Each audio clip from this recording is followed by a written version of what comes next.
department. And basically, in English class, they get to read Macbeth.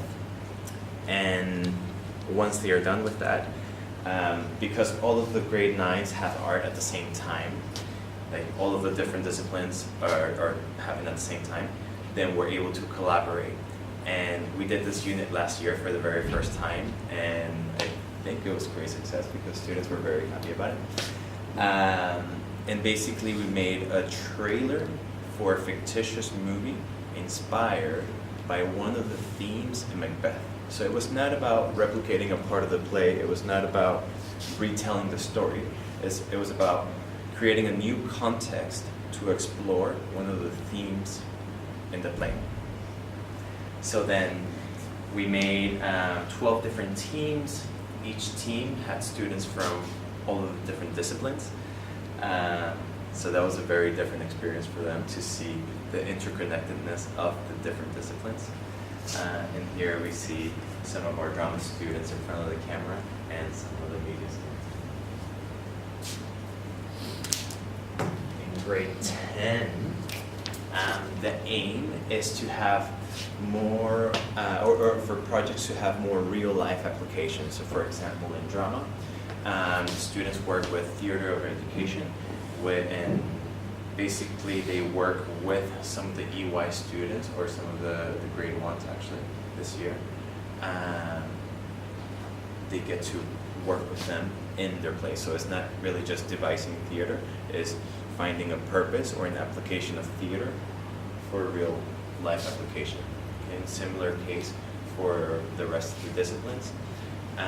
In media, one of my favorite units is the documentary, and where students have to find a topic that is meaningful and relevant to them and tell the story about it. So it could be a person, it could be a thing. But yeah, the word ownership is really big here.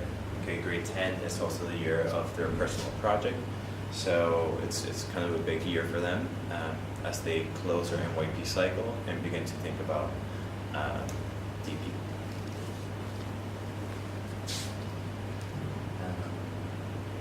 I mentioned before the assessment criteria. Just like any other subject area, arts also has 4 different assessment criteria. Knowledge and understanding, application of skills, creative thinking, and responding. Knowledge and understanding has to do with either the historical part of the art movement that we're studying, or the theme, or the particular style that we're looking at. Okay, so this is the stuff that we're able to research about. Okay, so if we're learning about a particular artist or a particular art movement, this would fall under knowledge and understanding. Application of skills is the hands-on part. It's usually the student's favorite part when they actually get to make stuff. Creative thinking has to do with their planning, okay, and their preparedness to carry on their idea. So creative thinking has to do not just with the quality of the ideas, but also how they're planning in order to carry on or make their idea happen. Responding, we often look at it as the reflective component, where they're evaluating or critiquing their own work and the work of others. Okay. So to look at the quality of what has been achieved, but not only from their own selves, but also to compare it to the work of others. And how can you support your child? Well, I can think of 3 ways that come really quick to mind. First one would be to ask them, what have you accomplished? Like, what are you working on? And this will get them to talk, and you will be able to see where they are at. This is usually very telling. Another one is if something is not clear, or you see that the child is not having a very clear idea of what they're supposed to be doing, then maybe reaching out to teachers is a second level. But asking questions, I think, is the best way. I'm sure that you as parents have much better ideas.